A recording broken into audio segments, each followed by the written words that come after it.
জাকির শরীফ ভাই বেসিক্যালি বরিশালের সন্তান। আজকে প্রায় 18 বছর উনি ইটালিতে আছেন। এর আগে উনি আরও বিভিন্ন দেশে গেছেন, মালয়েশিয়াতে ছিলেন। তবে ওনার গল্পটার যে বাঁকগুলো, সেই বাঁকগুলোতে আমি যাওয়ার আগে একটু শুরুটা বলে দেই। উনি এসএসসি মানে ম্যাট্রিক পাস করার পরই 18 বছর বয়সে উনি বিদেশে পাড়ি জমান নিজের জীবন পরিবর্তন করার জন্য, ভাগ্য পরিবর্তন করার জন্য। এবং ওনার পারিবারিকভাবে ওনারা ব্যবসা ছিল ওনাদের বরিশালে গৌরনদীতে। তো সেইখান থেকে আস্তে আস্তে উনি মালয়েশিয়া থেকে কিভাবে ব্যবসা করে করে আজকে এই জায়গায় আসলেন। এবং ভীষণ ব্যস্ত মানুষ। আমি গত 2 দিন ধরে ওনাকে ফলো করছি, নিজে সব কিছু করেন। মানে এই যে আমাদের এই অ্যাটিটিউডটাও আমাকে মুগ্ধ করেছে, যে আমাদের হয় কি একটু টাকা পয়সা হলে আমরা অনেক জিনিস নিজে করতে চাই না, করি না। কিন্তু আমি ওনাকে দেখলাম যে উনি নিজে মাল উঠাচ্ছেন, নামাচ্ছেন, ডেলিভারি করছেন, মানে সব কাজ নিজে করছেন। যদিও বিদেশে সবাই এভাবেই করে, কিন্তু এই ঝামেলাটা হয় আমাদের বাংলাদেশে। এই কথাটা বলার অর্থ এই যে কোনো কাজই কিন্তু আসলে ছোট কাজ না। তো এনিওয়ে, আমরা ওনার মুখ থেকে ওনার গল্পটা শুনবো। জাকির ভাই কেমন আছেন? আছি, ভালো। ভালো আছে। আমি আসলে এতটাই মুগ্ধ এখানে এসে, আপনার 2 দিন ধরে আপনাকে আমি দেখছি। কালকে আপনার বাসায় আমরা বাংলাদেশি খাবার খেলাম। তো সব কিছু মিলে আপনাকে আমি বোঝার চেষ্টা করেছি, আপনার গল্পগুলো বোঝার চেষ্টা করেছি। আপনার বাসাও দেখেছি, ফ্যামিলি দেখেছি, আপনার বাচ্চাদের দেখেছি। একটু যদি বলেন কি স্বপ্ন নিয়ে একেবারে এসএসসি পাস করার পরেই আপনাকে বিদেশে যাওয়ার, মালয়েশিয়া যাওয়ার পরিকল্পনা করতে হবে? আসলে কি সবাই একটা স্বপ্ন নিয়ে বাইরে বের হয় এবং ফ্যামিলিগত চাহিদা মেটানোর জন্য বাইরে বের হয় এবং নিজের চাহিদা মেটানোর জন্য বাইরে বের হয়। কিন্তু বিগত আজকে দেখেন, আজকে কত 1992 সালে যখন মালয়েশিয়া যায় ওখানে 7 বছর থাইকা মালয়েশিয়াতে 7 বছর ছিল। অনেক কাজ করতাম, একটা ফ্যাক্টরিতে জব করতাম। একটা ফ্যাক্টরিতে জব করে যখন আমাদের কন্ট্রাক্ট শেষ হয় তখন আমরা আবার দেশে চলে আসি।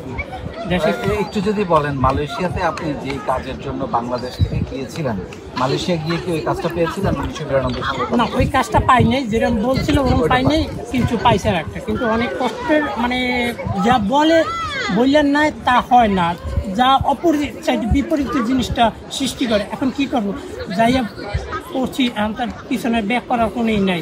এমন না যে বাপের অর্থ সম্পদ আছে আবার পিছনে এসে আমরা নিজের ব্যবসা বাণিজ্য করি, এরকম কোনো পরিস্থিতি পাইনি। যাই আল্লাহ যেখানে নিয়েছে, যেখানে রিজিকে যে কদিন থাকতে পারি ওই হিসাব করে ওখানে রয়েছি। তারপর যখন আমাদের কন্ট্রাক্ট এসেছে, মালিক আমাদের আবার পিছনে ব্যাক করে দিয়েছে 7 বছর থেকে, ওখানটাই আমরা আবার দেশে আসছি। তো দেশে আপনি যখন চলে আসার সিদ্ধান্ত নিলেন, তখন কি দেশেই থেকে যাওয়ার পরিকল্পনা ছিল নাকি আবার যাবেন? একবার যখন বিদেশে থাকি তখন চিন্তা করি, এত কষ্ট করি, এত ক্লাস করি, আছে দেশেই থাকলে অনেক ভালো হতো। কিন্তু না, যখন আবার দেশে চলে এসেছি তখন আর মনটা চায় না যে এই খরচায় ঝামেলায় ওই ক্যান্ডাম ওই হেরা। তখন আর ওই যে 7টা বছর রয়েছি, যে ওদের যে ভালোবাসা পাইছি, ওই জিনিসটা পাইছি, দেখি যে না আমার ওই জিনিসটা না। তখনই আবার উদ্যোগটা নিলাম, দেখি না এই দেশে এখানে বেশি কিছু করেছিলেন যাওয়ার পরে? বেশি কিছু করতে পারিনি, তেমন একটা ভালো সাকসেসফুল করতে পারিনি। ওই খাওয়া দাওয়া করে ফ্যামিলিগত বোন ভাই ব্রাদার সবাই চালাই মিলাই, মানে মোটামুটি সমান সমান দেশে শুরু করছিলাম। আচ্ছা, পরে আবার আপনি ইটালি যাওয়ার পরিকল্পনা করলেন? হ্যাঁ, ইটালি এখন ফ্যামিলিগত সবাই চাপ দিছে যে যা করবি কি, দেশে ব্যবসা বাণিজ্য করে আর কী করবি, সবাই বিদেশে থাকি একটা কিছু করে, অনেক কিছু করে। অনেক নিজের তাদেরটা নিল না, ফ্যামিলি বাপের কথা বা সবাই মতন চালানোর জন্য আমি আবার চিন্তা করি এবং স্বপ্ন নেই না দেখি একটা ইউরোপ কান্ট্রি যাই কিছু করার জন্য চেষ্টা করবো। তখন ইটালিতে তখন পাড়ি জমা দিই। তখন যে মানে যারা আমার ইটালিতে আনছে, যারা বলছে যে এভাবে যাবা, কিন্তু দেখা যায় আমি যখন বাংলাদেশটা প্লেনে উঠি তখন তুর্কিতে নামি, তখন দেখি আমার জীবনের মানে প্রত্যেকটা মুহূর্তে একটা বাধা হয়ে দাঁড়াইছে, যেখানে এই সমস্যা ওই সমস্যা দেখি। তখন আর কিছু পাই না। তখন মানে তুর্কিতে প্রায় মাসখানেক ছিলাম, ওখানে একটা ঘরে 1 মাস ছিলাম তুর্কিতে।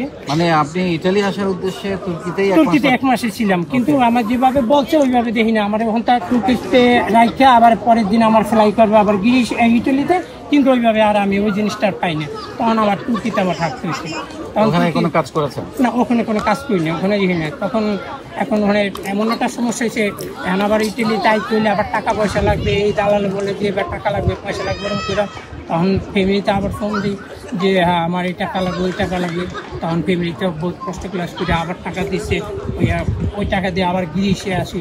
গিরিশে প্রায় ছিলাম প্রায় মাসখানেকে, প্রায় 36 দিন ছিলাম গিরিশে থাকতে। তখন আবার উপায় কীভাবে ইটালি আসবো, এই আবার ফ্যামিলিগত টাকা টাইনা একটা ব্যবস্থা করে টুরে আবার গিরিশে। তার মানে যেই মানুষগুলো আপনাকে পাঠানোর জন্য ব্যবস্থা করেছিল সেই মানুষগুলো তাদের কথা ঠিক মতো রাখে না, কথাটা ঠিক মতন ওই যে তুর্কিতে বসে আইসে ওই পর্যন্ত কথা দিয়ে তারা বলছে যে এই ফ্ল্যাটে এখন, তারপরে আর কোনো বিচ্ছিন্ন হয়ে গেছে। এই ঘটনা কি বেশিরভাগ মানুষের সাথেই হয়? না, আমি তো দেখছি যে মানে বলে একটা হয় আর একটা, কিন্তু এটা বেসিক্যালি এখন সবাই যে একরকম করে না, দেখছি অনেকে এই আইসা পরে এখন কী করবে, পিছনে যাওয়ার তো কোনো রাস্তা পায় না, তখন তো সামনে আগানোর জন্য। ইটালিতে এসে কি নিয়ে কাজ শুরু করেন? আমি ইটালিতে আইসা প্রথম যে কাজ করি, মানে তখন তো আমার কাগজ ছিল না, তখন অবৈধ ছিলাম। এখন কোনো জায়গায় একটা ফিক্সভাবে কাজ করতে পারি না, করতে গেলে ডকুমেন্ট চাই, অমুক চাই, সমুক চাই। তার জন্য ওই যে ভাঙ্গারে কাজ করতাম, রেস্টুরেন্টে কাজ করছি, তারপরে বাসা বাড়িতে কাজ করছি, ফুলের বাগানে কাজ করছি। মানে এখানে অনেকে আত্মীয় স্বজন আসলে, নিজের বন্ধু বান্ধব ছিল, তারা অনেক যথেষ্ট পরিমাণে হেল্প করছে। এখানে আসলে একটা মানুষ দেশে তার নতুন আসলে সব বন্ধু বান্ধবী আত্মীয় স্বজন এরা চেষ্টা করে মানে হেল্প করার জন্য। আল্লাহ ইচ্ছা আমাকে যথেষ্ট আমার বন্ধু বান্ধব যারা হিতাকাঙ্ক্ষী ছিল অনেকেই হেল্প করছে, টাকা দেওয়া, পয়সা দেওয়া, অন্তত কাজে নিয়ে, এবং কাজের জায়গা পর্যন্ত আমাকে নিয়ে দেখাইছে যে এই কাজ এই জায়গায় যাইয়ে থাকবে। তার মানে আপনি শুরুতে অনেকদিন চাকরি করেছেন বিভিন্ন পর্যায়ে, অনেক কাজ করছি। আমি ব্যবসা করার আইডিয়াটা কখন আসলো? তখন ব্যবসা করার আইডিয়া যখন আমি মানে 2007 বছর আমি অবৈধ ছিলাম, কারণ হচ্ছে 7 বছর অবৈধ থেকে আমি যে একটা ব্যবসা বাণিজ্য কোনো আমি খোঁজ পাই না, কারণ কি আমার ডকুমেন্ট নাই, ডকুমেন্ট ছাড়া তো কোনো ব্যবসা করা যায় না।